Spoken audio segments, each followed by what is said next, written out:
23 million Americans suffer with addiction. Another 75 million love one of those addicts. Everyone knows someone affected by addiction. Hello, my name is Sam W., and this is Inside Addiction, and I'm a recovering addict. I grew up in Brooklyn, New York, and I had one brother, two sisters, and it was a single parented home. My mother, she raised all four of us. My father, he was around to about the age of 4 or 5 for me, and I had 3 siblings beneath me. I need to say that it was a tough neighborhood. It was a real tough neighborhood. My mother struggled with raising us and keeping us, safe and fed and clothed. She's a strong woman. She's still, one of my best friends in my life. My neighborhood was a real challenging neighborhood it's an inner city neighborhood where there was a lot of poverty, a lot of challenges for young kids who didn't have a whole lot of guidance. I think my heroes were guys who had on shark skin suits and they were cool and they walked and talked, real hip, as they called it at that time. I'm 50, so I was born in 1961. And around 1969, I think I was really starting to come outside a lot. There was a lot of activities going on. It was a fast-paced neighborhood that I lived in. There was a lot of number running, a lot of getting high, a lot of drugs. And it was a challenge just on some days just to get to school. You had to get past bullies, you had to get past, garbage in the streets. There's a lot of different things. It was an area in a neighborhood that was, I would say, somewhat deprived in some ways, but it was also rich in a lot of other ways. But you just had to dig through a lot of the garbage to get to some of that. I was a good kid in academics. I did very well in school. There were a couple of bullies that I always had to kind of navigate around. They weren't impressed with academic achievements, and they weren't, shy about letting you know that. I need to say that those are some of the pressures, I should say, or some of the leverages that compelled me to try to fit in with people. I had to kind of bring myself down a little bit to fit in.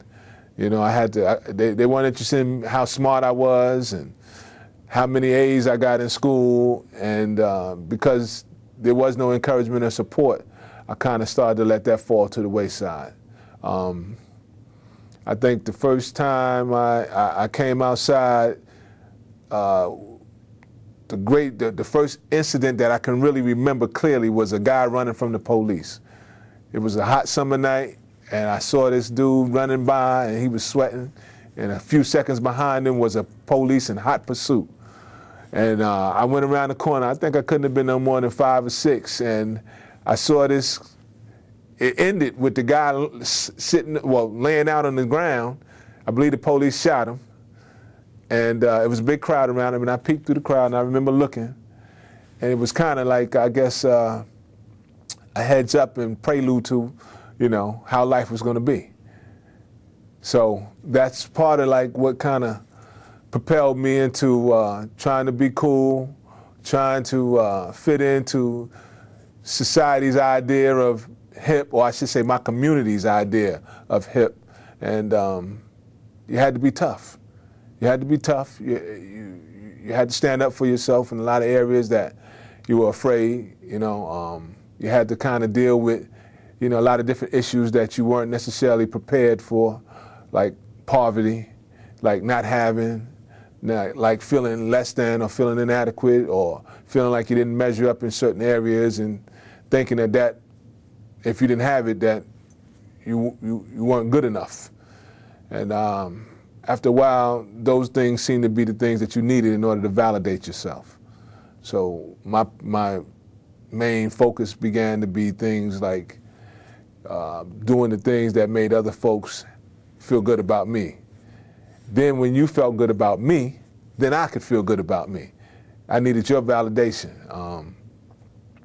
I need to say school began to be something of a bother, if you will, or a place to just go and play as opposed to working and doing the things that I was good at. I was extremely good in school.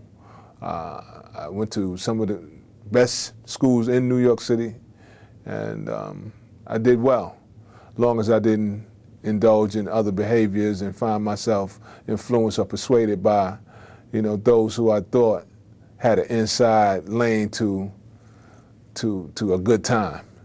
And with that being said, I realized at this particular point that, there were a lot of good things that I pulled and drawed from as a child, but there were some things that definitely its whole purpose was to negate my progress in positive ways, in positive areas. So I found myself making bad choices, actually doing bad things, and justifying and rationalizing why it was all right. Well, the first time I used, it actually was a two-part kind of process. I think I was in the 5th grade, and we went to the local liquor store. We got a bottle of, at that time, Tiger Roll. Me and 3 other guys put our nickels and dimes together.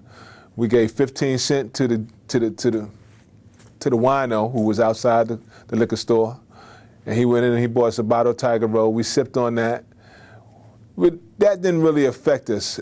Later on that evening, though, one of the neighborhood bullies, I would say, and that was only because he had such a large family, but he was respected. He wasn't one of the guys you mess with. Not that he was such a terrible guy, but we found ourselves in the park one night, that same evening actually, and he had some marijuana, he had some weed, and it was in the 5th grade that I found myself behind my public school smoking marijuana with this guy. And it was funny because he seemed to that was the first time he actually really recognized me. He knew who I was, but it wasn't in a respectful way. At this particular point, he was, looking at me saying, "Oh, you get high."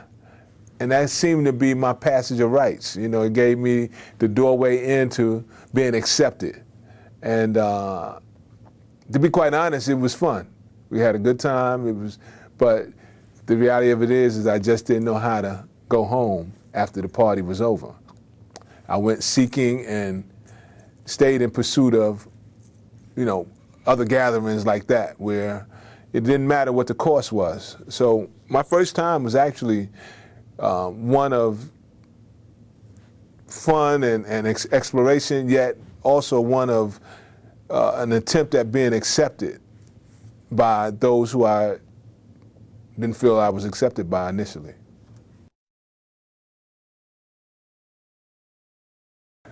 Well, from that particular point of using marijuana and Tiger Roll, 80-cent bottle of Tiger Roll, my disease progressed rapidly. I need to say it wasn't long after which I was copping drugs on my own. I didn't need to run into someone else to do it for me. I was drinking a lot of Boone's Farm, still doing school.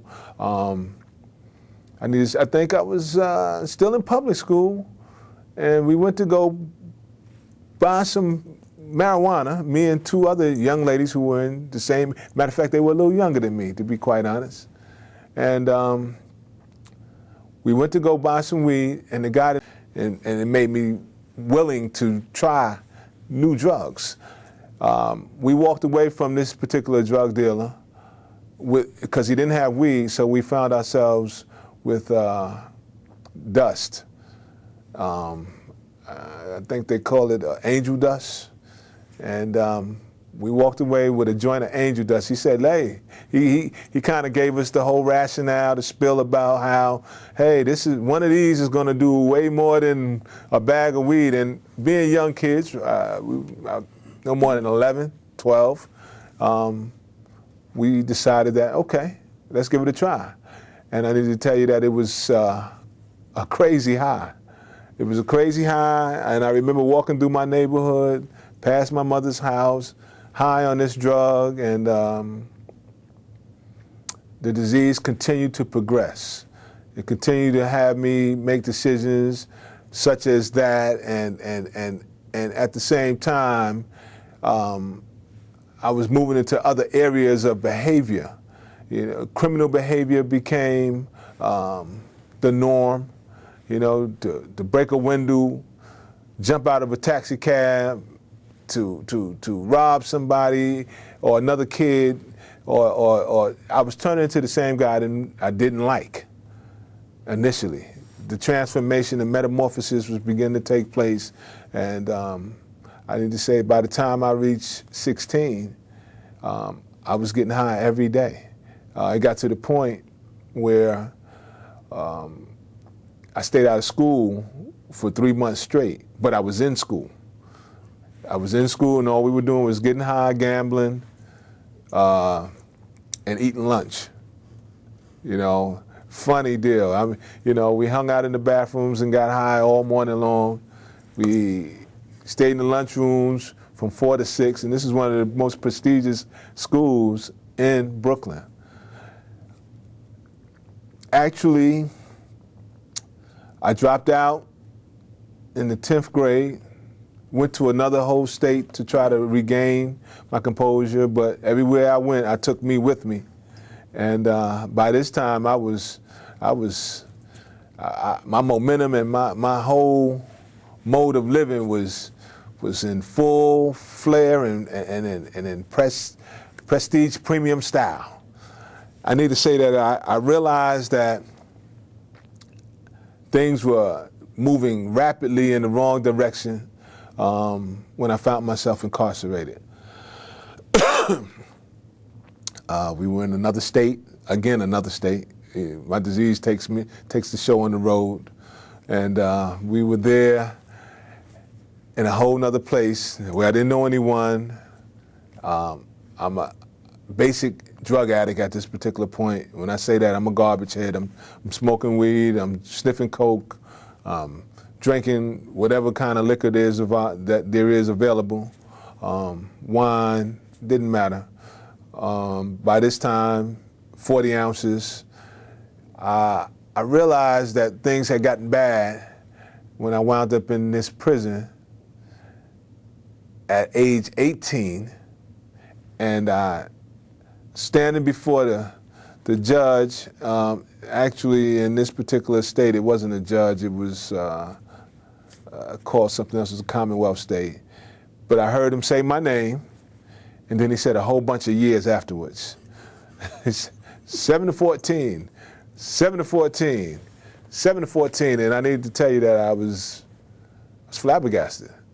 You know, I was at a loss for words when I saw the reality of like what was taking place in my life then, and actually that everything I loved was about to be placed in jeopardy. It was being threatened by this thing called, you know, getting high and socializing and the lifestyle, if you will. I'm always apprehensive about saying lifestyle because it actually seemed to be, as I matured in life, more like the death style. It seemed to be killing things as opposed to giving life to things. So I actually tried to escape once again when I got released from jail through the efforts of other folks who had mercy and for whatever reason thought that I was worth it.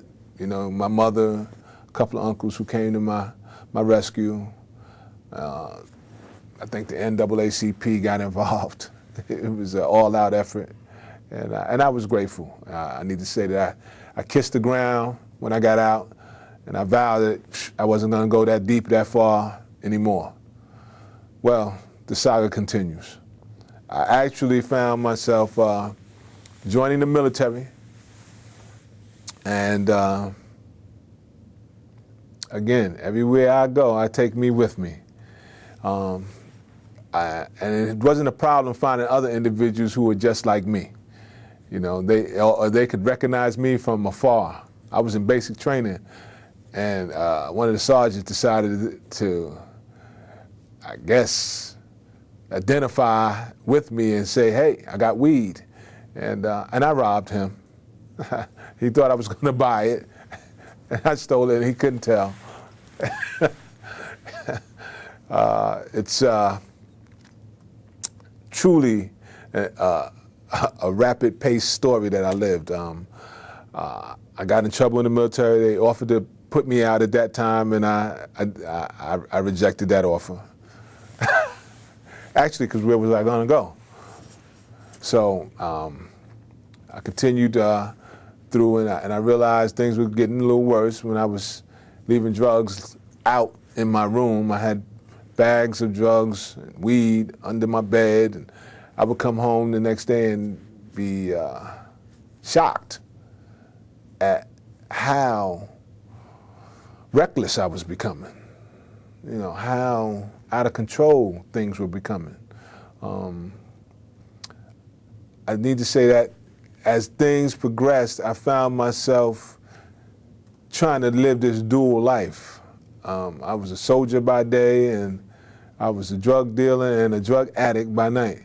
Actually, I had rationalized and coined the phrase that I was a drug dealer with a habit as opposed to a drug addict with a problem. And that kept me going for a long time. You know, I had a little charisma, I had a little ability to express myself in a certain fashion that seemed to catch people's attention, and folks who usually responded pretty well to me. I actually began to glorify the fact that I was living this Superman Clark Kent life, you know, during the day doing one thing, and at night the whole other image took place, and the whole metamorphosis, the Superman change, or the dumb man change, you know. So I took a lot of, I got married. Wow, that's a funny one. I got married early, but I need to say that my abilities to handle relationships had been somewhat compromised as a result of indulging in nothing but self-centered behavior, as far as using drugs, partying all the time, being self-centered, self-serving in all areas of my life, and actually inconsiderate to anything else that wasn't helping me get more of what I wanted. I actually got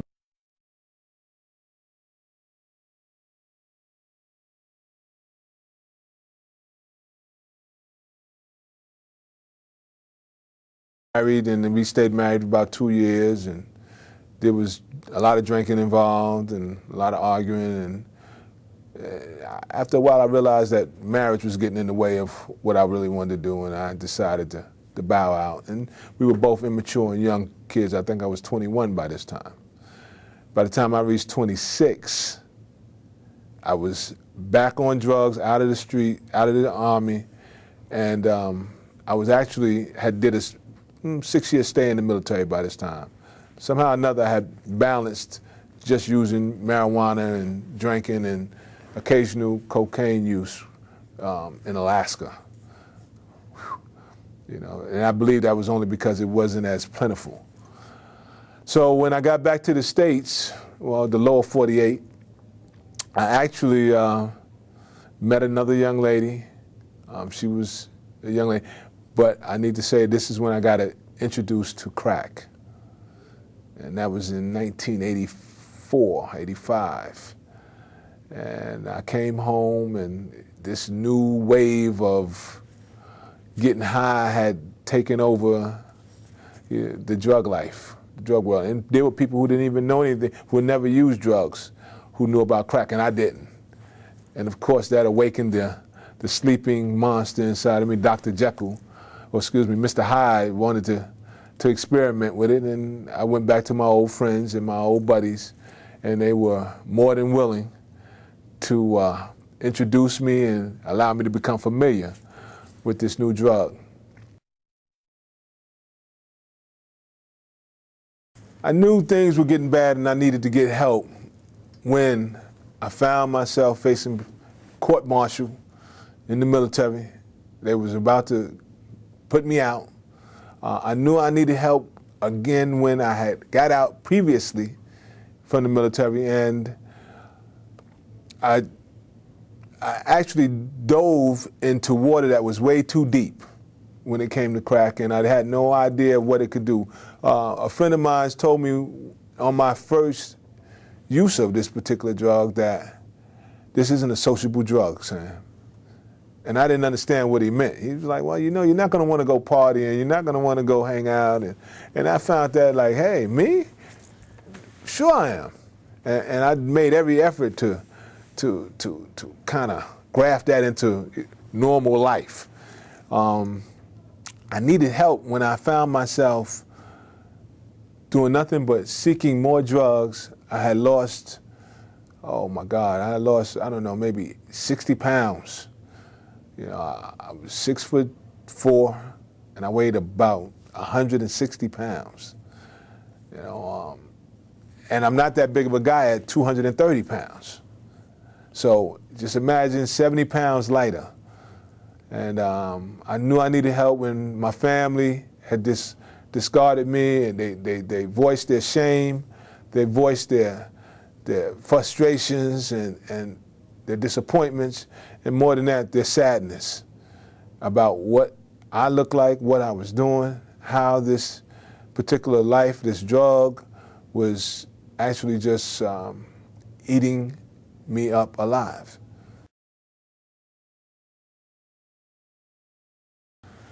The hardest part of getting sober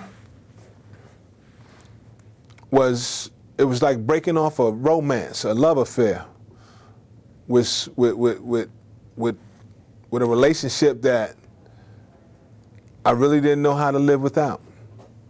I hadn't even entertained or contemplated life without using. That was just something that I didn't even believe existed. By this particular point, I was so deep in that I thought, you know, it was not robbery for me to die like this. I thought that this was the way it was going to end. And I had come to find some acceptance for that. Actually, I remember, I think I had about maybe 30 days clean, and I remember asking myself, was I serious? Was I really serious about leaving? Because I was grieving and missing the lifestyle, the irresponsibility, the not answering to anybody, the just whatever. That was one of our favorite phrases and responses to anything, whatever, you know. And that's exactly where my life always went to, whatever. And I guess that's where I realized that this wasn't going to be an easy journey to get clean, to stay clean. It became actually a real scary kind of place to be, because it was an unknown and really not all that desired place. I just wanted the pain to stop. I didn't really want to be clean. I wanted you to show me how to do this without the pain.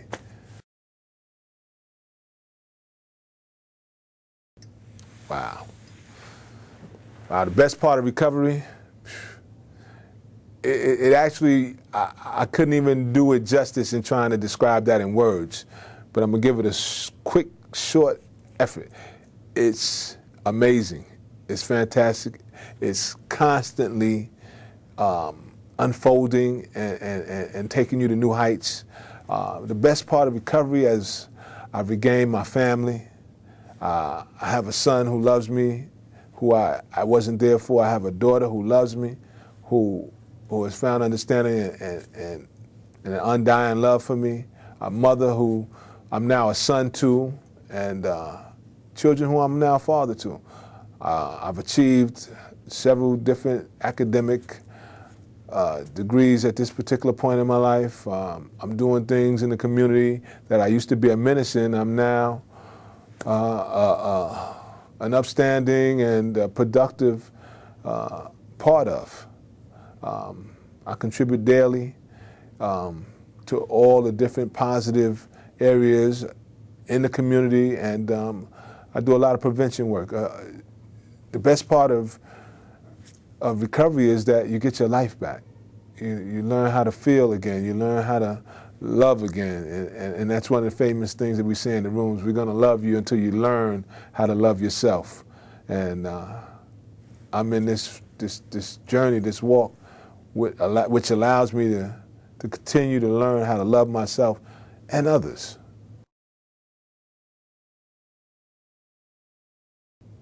My message to anybody who's suffering with addiction, or anybody who's got a loved one whose life is affecting them, is what I do is I pray a lot. I stay committed to it. I have faith. It takes time. There's going to be a lot of challenges, and my message is find the people that you know who don't want anything from you, but want everything for you.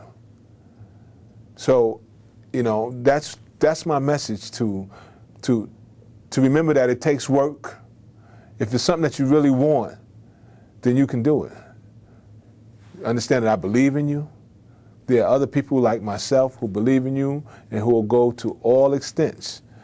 Be prepared to go to the same lengths that you went to get the other part of your life, the craziness into your life. Go to those same extents to get it out and to get a better life. It's something that you have to work for, and you have to find patience and tolerance, and kind of be ready for anything. Strap in and be ready for what comes, and accept the help and the suggestions.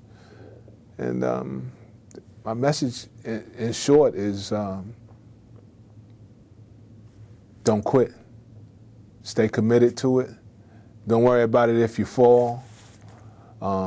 Get back up and wipe yourself off. It's not about how many times you fall. It's about how many times you get up and keep pushing forward. You know, it's not a thing of perfection, just progression.